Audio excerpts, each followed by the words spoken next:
If the British Empire and its Commonwealth last for 1,000 years, men will still say this was their finest hour. We stand for Queen, country, and video games. BRB UK. Worse teeth, better accents. Hello and welcome to episode 307.5 of the Big Red Barrel UK podcast. That's right, it's another one of those bono shows. We have been to Namco Bandai once again. That would make our third trip to Namco Bandai since they've moved to their new London office. The fools keep letting us back in the door. We do stuff like this and they still let us back. We don't know why. I am Coleman. Hi. Hi. And I have a Tim. Hi. You have a Tim. I have a Tim. Oh, good. He is here with me. Yes, I am. Monkey organ grinder. We trade round. You're implying that. So it is, at this point of recording, it is very late on a Sunday evening. I've just finished work, so apologies if I'm not fully up to my usual perky self, but we'll give it a go. So, Tim, yes. I've made an agenda which you've decided not to open today. Yeah, but I'm going in blind. We have played a bunch of games, a couple we've played before, and some brand new games, and some games that have just been announced as well at the most recent Gamescom, because this was a post-Gamescom event. So all the games on offer for us were all the games they had on show at this year's Gamescom. So I'm going to go through these in the order of which we played them to the best of my knowledge, because it was a couple of days ago now. But so we'll start off with your friend and mine, Ace Combat 7, Skies Unknown. Now, Tim. Oh, dear. So the last time we played this, we did our impressions, and that went well, and we put out our video, and all seemed fine. And then something like 23,000 views later and a ridiculous amount of abuse towards you, we've learned that you're not allowed to play novice controls. Not allowed to put it in novice controls. And if you are, you're not allowed to record it. And we need to hire a professional. But those are expensive, so we decided instead Tim's going to play in advanced controls. How did it go? Anyone that thought it was a bad idea for me to be in novice controls really isn't gonna like what we have to show a video of me being in expert controls. That didn't go so well. Lots of crashing into things. What's to be expected? Ground, pillars, other things, mainly. Still enjoyable. It's a game I'm going to have to get to grips with. Clearly, in the first video I showed that I don't know what I'm doing in Novice even, and I definitely don't know what I'm doing beyond that. I don't know what you thought about your time with the game, but I thought it looked really nice, and yeah, was a bit fiddly in controls, but as I said, something that I'd have to get used to. So this was two brand new levels that we hadn't played before. So the previous level we played was an E3 build from last year. Yeah, I think and it was more sort of high skies, you don't see much below, just skies and clouds, and then drones and stuff that you're taking down.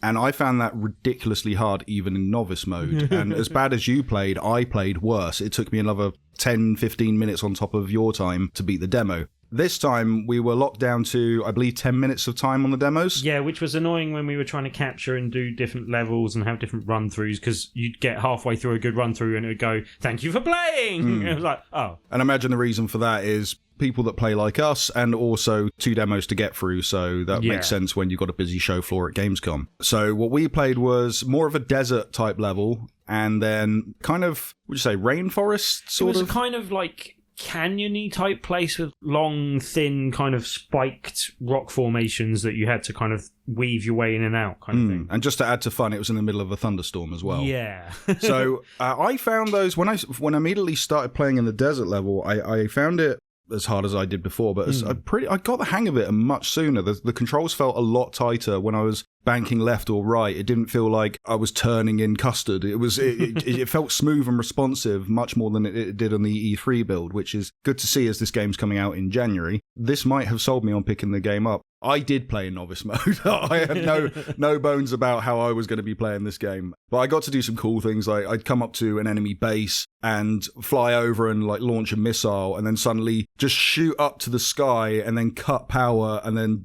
fall down. And while I'm falling down, shoot the other thing. It looked really cool. I probably should have got some capture of it, then people would have moaned that I was in novice mode. But yeah, it was super fun. I really enjoyed it. And then going to the second level with all these new elements, the giant rock formations and trying to weave in and out, I don't have a lot of experience in flight sims, but it did make me feel a bit like Han Solo, kind of doing the Kessel Run or something. And then adding this thunderstorm in there as well, these really strong winds would start blowing you around all over the place. So you'd have to kind of bank in time with the winds to make it more effective or fight against them. And I really enjoyed that stuff. That second level felt a bit more kind of fantasy based almost. Like it's definitely based in realism, and this level isn't entirely fantasy based, but it kind of reminded me of Avatar for some reason and that kind of thing. Yeah, it did have a kind of Pandora vibe to it. Yeah. I think it's graphically very impressive. Story-wise, it's never been the hottest thing in the series, but, you know, that is what it is. It's just kind of giving you a setup for the mission structure that you're doing and stuff. A lot of my interest in the game is from the VR standpoint, and that seems to have been diminished. There's various different reports about how much that will be involved. We don't really know yet. We didn't get any indication from that, and that wasn't on show. But yeah, from what we saw, I think it's going to be a game to play in and out of VR, whether, you know, all the levels are in VR or not. Initially, I was contemplating picking this up for the VR content like yourself. Now I've actually, and I didn't play the VR content last time, it was just you, but just purely based on your excitement, I was really looking forward to getting in the cockpit and doing like a full immersive type experience. This time, I'm in for it for the whole arcadey experience, and I'm actually looking forward to the game proper. So yeah, I'm super looking forward to this, and it sold me much more than it did on the E3 build. So that's coming out on the 18th of January next year, and that will be released on PlayStation 4 with the PSVR support, Xbox One, and Microsoft Windows. Next up, we had a brand new game. This was just announced at Gamescom, and this is the first part of the Dark Pictures Anthology. Man of Medan is the name of the game. We spoke about it briefly on the Medan or Medan? There's some debate. I'm going with Medan. Medan. Me and Dan spoke about this game very briefly at the Medan. We spoke about this game very briefly on the Gamescom episode. We didn't go into too much detail because we didn't really know that much about it, other than it's being developed by Supermassive Games, them crazy people who made the super amazing Until Dawn and then followed up with some okay-ish VR games. Well, followed up with a very good Until Dawn VR game, and then a not very good Until Dawn VR game, and then a not very good. They had a decent on-rails shooter. This looks like they've just taken Until Dawn, put it in a slightly wider premise, in a format that they've stolen all the mechanics, but none of the kind of the IP type thing, I think, so they can go multi-platform and then not tied down to PS4. Yeah, because this will be Xbox One and Microsoft Windows again. But it's more Until Dawn in a wider universe, and that's a very good thing. This seemed to be on a spooky ship. It was kind of, you know, I don't know if it's all set on a ship. They weren't saying whether that was or not. No, I saw you trying to coax them into some information. You saw me. On that. I heard you try to coax some information out of someone about that, but there was so this is a supernatural horror type thing, much like Until Dawn, but instead of being set in the mountains, it's set on a World War II wreck. And yeah, it definitely seems like, you know, there's kind of hinting at the fact that it's haunted and people's spirits, if they die on the boat, they stay there and all that type of stuff. But yeah, you're being led round by someone, and it seems very much cut from the Until Dawn cloth and very much of that formula. And as I said, just taking it into other settings. They seem to be setting this up as the first part of a series. I don't know about you, I think it makes the whole title a bit cumbersome. Well, I believe this will just come out as Man of Medan with the Dark Pictures Anthology logo in the corner sort of thing. That's what they're advertising this game as, the whole Dark Pictures Anthology : Man of Medan being plastered everywhere. That's namely down to, like, myself writing it on this agenda and other people reporting on this, because they're reporting on not just this game but the whole anthology as well. But I don't think they're advertising it like that. If you go to the Bandai Namco website, it is down just as Man of Medan. Okay.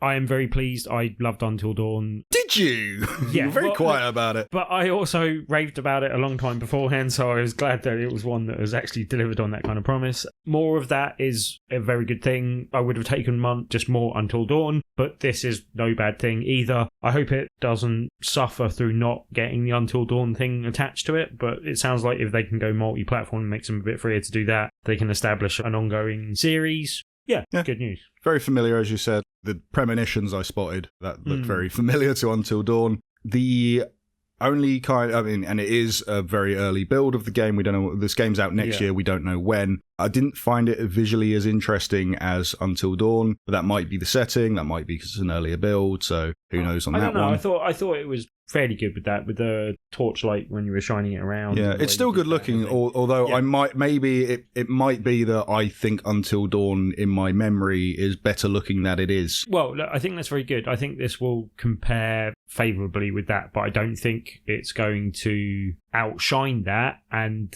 that's always the second game problem type thing. I mean, like the first one was quite groundbreaking in some, not groundbreaking, but it felt like they took. It set a high bar, basically. It felt like they took a Quantic Dream idea and built on it better. But now Detroit exists. I don't know if I want to go back to the world of the very similar to Until Dawn. So I'm hoping there is some building on this. We'll find out, more as it gets closer to release. But I know this will definitely be a game for you, Tim. Definitely. That's out some point in 2019. They haven't confirmed an actual release date yet, and that will be on Xbox One, PS4, and Microsoft Windows again. Then we played 1111 Memories Retold. Now, this is a game I know we've put up a lot of trailers for this on the website, and I usually have to do some jiggery pokery with the trailer posts before they go out, and I've spotted this one a few times, but I've never actually watched the game proper because they're usually director's diaries and stuff that get released. So seeing the game pop up, oh yeah, I've seen this around. I can actually find out what this is. So, and what this is basically a joint with Aardman Animations, them of Wallace and Gromit fame. And they've made this sort of semi-mechanics of point and click, but modern era that avoids that because people get bored of that apparently. Done in this very beautiful hand-painted style. Not to say it is hand-painted, it's like a filter running over 3D objects to make them look like this beautiful oil painting. And it's all set in World War One. I believe it's the idea of, I don't know if is it an English, it's a Canadian soldier and a German soldier ending up having to join forces. That's what the trailer gives away anyway. And there's a cat. Yeah, not being confrontational with each other when they get separated from the rest of the battlefield and kind of collapsed in a tunnel and separated with each other and kind of choose not to shoot each other. Yeah, well, what we got to play was kind of what I'm assuming will be essentially the tutorial of the game, the build up, the reasons as to why they go to war, how they end up meeting, and why there's a cat there. Yeah. But yeah, what did you think of this, Tim? I thought the art style was something we've seen other people take on, but I thought this was a really good implementation of that. Like, I thought it looked beautifully stunning and kind of like a painting in motion the whole time. And that sounds a bit, kind of cliche to say. It's something I've seen done in animation well, but not done as well in video games. I thought it visually looked interesting. There was something, I don't know, I found the story interesting. I found it visually interesting. Mechanically, I think possibly it was laying it down a little bit for me in terms of, it was almost like the game would be happier without me type of thing. I mean, like just playing by itself and I could just sit back. This and could watch be a it movie. Kind of yeah, like not 100% that way, but a little bit that way kind of thing. And that's possibly the problem with taking such an artistic approach to that and having the heavy amount of storytelling. But visually interesting and one worth looking out for, especially I'd say if you like the look of it, but don't look at it in screenshots, look at video and have a look at that. And yeah, because it's definitely one to look out for. I kind of found, though, interesting it to begin with the oil painting style. Now, we know I am a man who loves video games that is somehow terrible at playing video games because of they make him sick. I get travel sick in first-person shooters and VR and stuff. And today I've discovered I get eye strain very easily looking at this whole overlay. I will preface, I'm having eye strain problems of late, so it's nothing new. Yeah, but that just didn't help. It didn't help it, no. But I couldn't help the one interesting thing I found was comparing this to, was it Valiant Hearts? Yes, it reminded me of that, and I almost didn't say it because I think it's just the comparison of two like wartime type stories told in an artistic approach type thing. Yeah, it's opposing sides. It's done in an artistic style. With Ubisoft, you had the UBR engine, and this time you've got this whole oil painting style. And when you're throwing a cat, there's a little bit of comedy there. But with this one, I think it's going to be a bit more serious than Valiant Hearts, because Valiant Hearts gets a bit fantastical at places, especially when you have a first aid mini game that's essentially Guitar Hero. I don't remember. Weird things like that. But that was yeah. But they and again, they're both different games that are very similar, and also kind of they have this history in point and click adventures that are modern age because point and clicks have died out over the years. But yeah, it's very interesting. If you want to take a look for yourself, that is going to be out on the 9th of November this year, in fact, on PlayStation 4, Xbox One, and Microsoft Windows again. Mm-hmm. Now then, we played something from Don't Nod Entertainment. If you don't know, Don't Nod. Don't Nod. They make the Life is Strange series, and more recently, Captain Strange Pants. I've forgotten what Captain something. The one with a kid. Caveman. Yeah. And then before that, they made a cool PlayStation game that no one played bar me. So Don't Nod Entertainment, their new game series is called Twin Mirror. We gave episode 1 a go, not the full of episode 1, kind of just the intro. This one kind of starts you off, you're playing a character called Samuel, and he wakes up in a motel, and they're trying to get him to check out, and then he realizes that in the bathroom there is his shirt covered in blood, and he needs to figure out what's happened and why there's a shirt covered in blood, obviously. So he does a bit of a Sherlock, goes into his mind palace, which looks very reminiscent of Inception, but on a smaller scale, I'd say. More kind of just a general dreamscape type thing, like kind of scattered like bits of geometry. Now, Tim, I try to get into Life is Strange. I've tried a few times, and when people were raving about this game when it first came out, I suckered in and went straight for the season pass going, yes,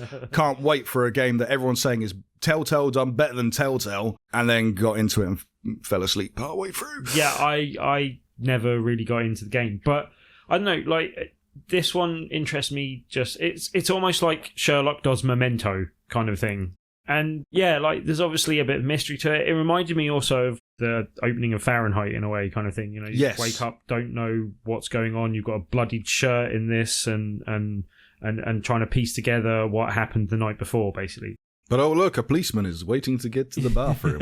Yeah, that premise interests me, and I don't know what I think of the mechanics. I'd have to play a bit more of the game just to see how those mechanics play out in wider settings, because I think it was a bit limited, and it had to be in the kind of tutorial of teaching you those things. Yeah, and this was based in a motel room, which would be very small anyway. Yeah, so exactly. There wasn't a lot of space for exploring, really. So I'd like to see how that kind of plays out, but the premise and the setup is enough for me to be interested to kind of see where it goes, kind of thing. So, as I said, you got the kind of mind palace. You're like piecing together all the clues and kind of playing out the different scenarios to see what fits all the clues that are left behind. That kind of premise and that kind of setup interests me. So, yeah. Okay. All right. Well, that's going to be episodic. The first episode is coming out sometime. It's currently down as this year, so we may get that like November, December time for episode 1, and that's coming to PlayStation 4, Xbox One, and Microsoft Windows. Once again, you're going to hear me saying those 3 a lot today. So then we got into something again. A series that doesn't really hold my interest, but the game did. And this is One Piece World Seeker. Tim. Right. Do you have any experience in One Piece whatsoever? I have come across One Piece, but only in other games that One Piece is appearing in. So like Jump. Yeah. And other... Stars Plus. Yeah, and other games where... There was one I played in preview a few years ago at Namco with a pirate ship going around, and they were in that, and there was various other things. Anyway, but slightly limited. I haven't watched the anime, but as you say, this one hooked me in with the kind of the visual style, looking very much like the anime in game form, basically. Yeah. And very much that visual style applied to the game, and it looked really good, I thought. It does that beautiful cell shading to make an anime 4D, but when looking at it in a screenshot, it will look 2D like the anime, and there's something very beautiful about that, I find. And gameplay, they've gone for a kind of more open world type feel, and it's kind of third person roaming around the world, beating things up and exploring the environment to find things. Yeah. But quite linear. In the bit that we saw, at least, seems to be that it might open out a bit in terms of... Again, might be a tutorial kind of early level basis. But the combat in that was alright, I thought. It suffers a little bit. It felt like it could do with a lock-on mechanic that maybe wasn't... We were told that there's no lock-in in this build, so it might come later. Yeah, exactly. So, and I think it could do with that, because otherwise it felt a bit disjointed at times, sometimes, the combat, but generally, like, most of it felt good, and like, it was interesting enough. And I'll mention it just because, it's something from the series and it's on brand. There's barrels around the environment that you can hide in and sneak past enemies and stuff.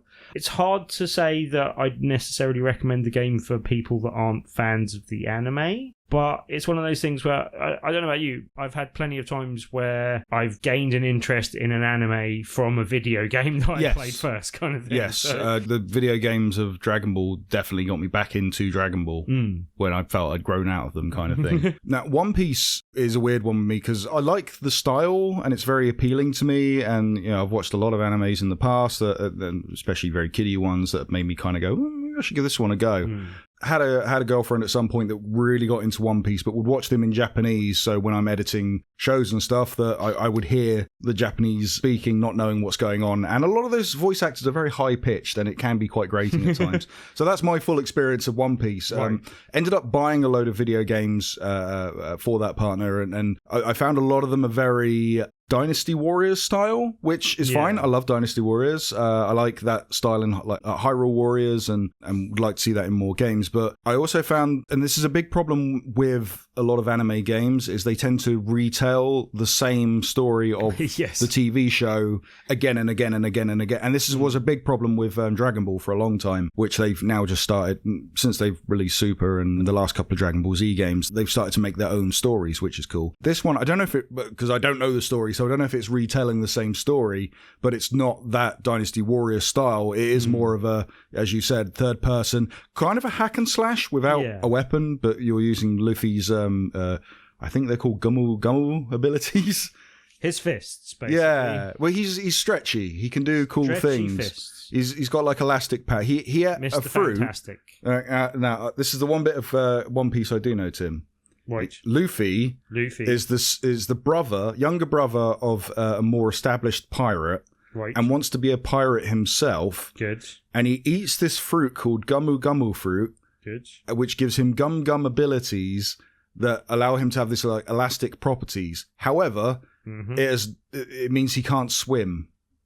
And if he falls in water, he just sinks. That's a problem for a pirate. And that's a problem for a pirate. That's as much as I know of One Piece. Also, there's a character that's always sucking on lollipops in the English dub version, because in the Japanese version, he's always smoking cigarettes, and it's more geared towards children. So, hey, that's all I know of One Piece. And one of the guys that was demoing the game, he did come up. Unfortunately, he came up as I was doing my capture, so I wasn't very responsive to his line of questioning, but he went, so you're a big One Piece fan? I went, not really. He goes, well, what do you think of the game? I went, I would love this in a Dragon Ball Z game if I can have this, please. But no, it was a very good game, and again, might be a rental for me, because I want to play more of it, but it's the series itself that kind of puts me off, because I don't know do I have to research One Piece to play World Seeker? Who knows? It's one of those things where I will look out for the developers developing something I care about a bit more in future. Kind of That's thing. fair. Okay. That developer is Ganbarion, I believe. Good. Ganbarion. One Piece World Seeker, we've got no release date yet. Not even a year.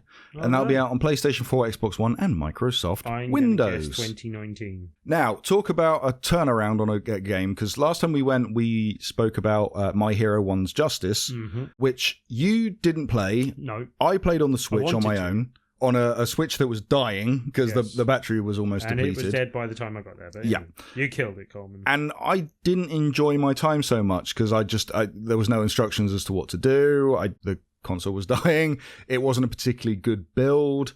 Now, this time we went in and played it on PlayStation 4, played 2-player.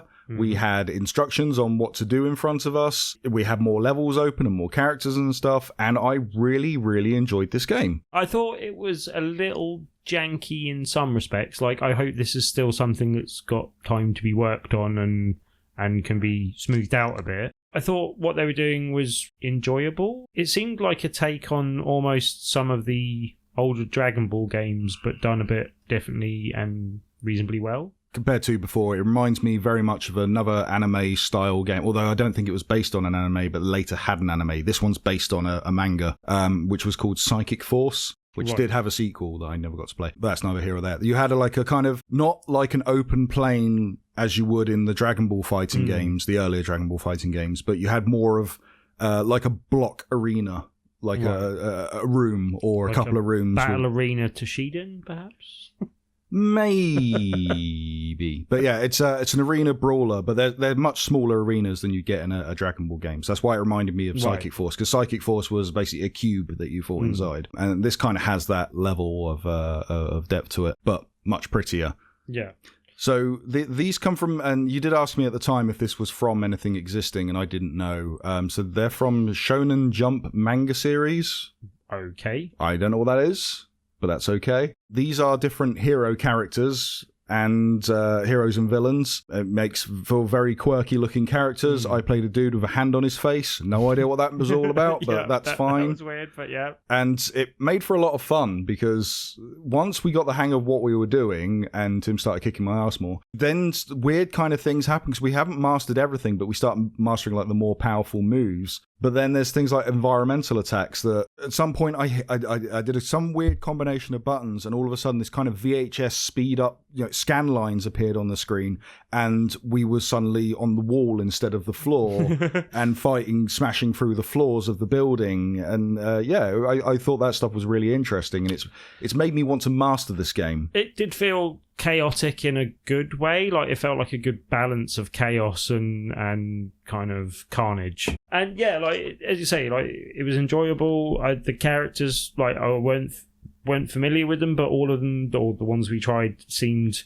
different and individually different to each other, but also like it wasn't like, oh, that's a Ryu character and that's like, Paul, or like it wasn't like just a catalogue of people that have just slightly dressed up differently from different fighting games you've seen before. They felt with the exception of a character feeling like Mega Man and another one feeling like Beautiful Joe. Yeah, they were all very interesting characters that they didn't feel like an archetype of a different character. Yeah, and was enjoyable. I definitely enjoyed it. It's definitely more high on my radar than it was before. One that we might pick up between us and end up playing, I think. Possibly. Yeah, I mean, we've been playing more and more fighting games lately. I've definitely been picking up more fighting games for us to play. Yeah. We've got a few on the back burner, so this might have to join that ranks. The problem I think it has, though, is it's coming out on the 26th of October. Yeah. And there's a small indie game that might be quite popular on that day as well, called Red Dead Redemption 2. That may knock the wind out of its sails. Maybe not a day one purchase. Unfortunately. I don't know, because if they release this at £55 digitally or something, then I'll probably have to wait until the next month, the following month. I don't even know what's out in November at this point. So maybe, I'm not sure. If this releases at like a £30 or £35, £40, something like that, I may be more tempted into doing a second purchase for that month. But that's on Xbox One, PlayStation 4, Nintendo Switch, and Microsoft Windows. Definitely go check out the videos for that one. I think my complaint originally was if you look at the videos and then play the game, the videos do it much more justice than the game itself. And now playing the game, it does match up to the trailers. It looks very good. And it plays very well. It's something. There's still a few things I'd like to see smoothed out and ironed out, and I'd like to see, how it comes up final build. Have they got a date on that yet? Or yeah, we just said. Sorry, what was it? 26th of October. Okay, so that's a bit soon, maybe. I don't know, but we shall see. We shall see. Yeah, there's enough stuff there, and it's not a typical 2D or 3D fighting game. It's an arena brawler, which there's not enough of those around at the moment. And it's got an interesting kind of, it's not a traditional button layout set, so it's something that I want to practice more and master in and do these really cool, amazing looking things in that game, because you can do some amazing looking things in that game. And did we say, like, it is a 3-on-3, but it's kind of more one-on-one with two partners that can come in and do stuff? Yeah, it's tag style. Well, it's not tag, not tag. You're using the other sidekicks as a form. Come and do like assist moves, basically. Yeah, you can do assist moves, but you can't. I don't think you can tag in and out. If you can, we couldn't figure out how to do it. Right, we had 2 more games left, but we were running short on time, sadly, so we couldn't get any more capture. The Soulcalibur VI build was the same build we played last time. The Jump Force one was a different build, which had a couple of new characters in there, but that was kind of fully taken for us. Well, they were both fully taken, and someone kindly lent their seat and controllers to us to play on Soulcalibur. Yeah. So we got no new footage of Jump Force, and we got no new footage of Soulcalibur. But we did get a rematch on Soulcalibur. We had like 3 or 4 matches using fight sticks. Sticks and mine were mixed up buttons, I found out after a couple of They fights. both were, anyway. I believe. The guys that were playing with fight sticks, those were their controllers, and they are more accustomed to switching things up, and they have their particular layouts and stuff. Things that me and Tim don't do. Not yet, anyway. So that was kind of interesting, and I found, because we were both reading the button layouts that were the map outs that were in front of us. That weren't correct. But they were all incorrect because everything had been changed up. So it took me a little while to get the hang of it, but once I did, I beat you. But it was all fluke. That's one where I definitely can't wait for that one kind of thing. Like I'm really anticipating it, and that's something where we only got a little taster of it on top of what we played before, because the other game, like, I kind of would have happily displayed Soulcalibur for the whole time we were there, but we were there for a purpose kind of thing. And other people were playing it for the whole time. And like it's a really good game. It plays well already, and I'm really looking forward to the final game on that, so I can play that lots and we can kick each other's ass lots. Yeah. Even as you got to imagine, we've gone and played a bunch of different games, and then we've had like big travels in between it, and then we come back and we sat down. I've got my cup of coffee next to me. I sat down next to him. Went, really want to play Soulcalibur right now. So that's out on the 19th of October, so just before Red Dead. Oh, I don't know. It's looking less and less likely that I'm going to get picking up My Hero 1's Justice until later. Yeah, that's not a good time for that. But yeah, I mean, that's good. That means we can get some Soulcalibur in before we disappear off into the sunset to be cowboys for a while. Yeah, cowboys, baby. So yes, that will be on Xbox One, PlayStation 4, Microsoft Windows on the 19th of October, as said previously. So Jump Force, we didn't get a look in at that at all, but if you want to see our impressions, then listen to the last episode that we went to Bandai Namco with, I think it was 300.5. But yeah, Jump Force, that's the interesting one. It's based off of different manga heroes from a Jump magazine, I believe it's called, the manga series. So there's always different characters from Bleach and Dragon Ball and Naruto and One Piece, funnily enough. So it should be manic when it comes out. Kind of taking these anime characters and giving them putting them in our world, so they fight in like Times Square and stuff. It does look interesting. Not sold fully on the controls yet, but we'll see how that progresses. That's not out till some point next year. I'm imagining late. But that will come to PlayStation 4, Xbox One, and Microsoft Windows once again. So that is everything. Tim, did you have like an overall game that you really enjoyed overall out of what we played? That's a real hard toss-up between... I'll discount Soulcalibur just because we played it so much before, and I probably voted that as that game last time. So I'll go with Man of Medan. Medan. Just because I really loved Until Dawn, and that's probably going to be one that I'm definitely going to look forward to now. So I'm going to go with Ace Combat 7 Skies Unknown because it's turned me around on that game just from playing those two demos. I feel much more confident in that game than I did before. It looks beautiful. I don't play many flight sims, so it'd be nice to have some variety in my game lineup. So I'm actually really looking forward to that. So that is everything we have played at Namco. Oh, sorry, I do it every time. Bandai Namco, not Namco Bandai. They switched it at some point. We don't know why. Doesn't really matter. It's a mystery. Do you know what B&Q stands for? No, you don't. Anyway, this has been episode 307.5 of the Big Red Barrel UK podcast. We'll have a new show out on Friday. Hopefully it's me, Tim, and Dan all back together, reunited, and it feels so good. And we'll have lots of interesting games to play, like Destiny 2. I forgot. Yeah, Dan's Brigade. Definitely going to be here for that. Yeah. So we'll have new cool stuff. And also, if you like the sounds of what we've been playing, you should check out the YouTube version of this, because we'll have all the different footage of the games that we've been playing and the capture of us playing those games, as well as on the YouTube on Big Red Barrel TV. We'll have full-length versions of our gameplay as well, without commentary, so you don't have to worry about us going like, yo, what's up, YouTube, like, comment, and subscribe, and all that kind of stuff. There's no DJ Scrobble Dobbles with us in those episodes. Anyway, I have been Coleman. I might have been Tim. And until next time, dear listeners, goodbye.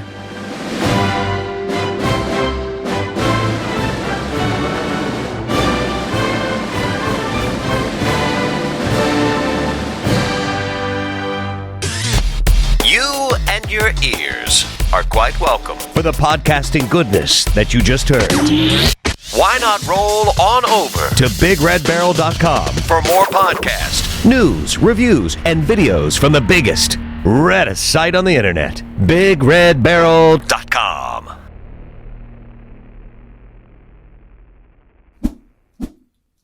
I got a code for Shenmue 1 and Shenmue 2. I'll talk about Shenmue 2 next week, hopefully. I've been talking about Shenmue this week just because that's the one I've been spending some time. No, what? No, never heard of that game. Never heard of that game. Shenmue! There we go.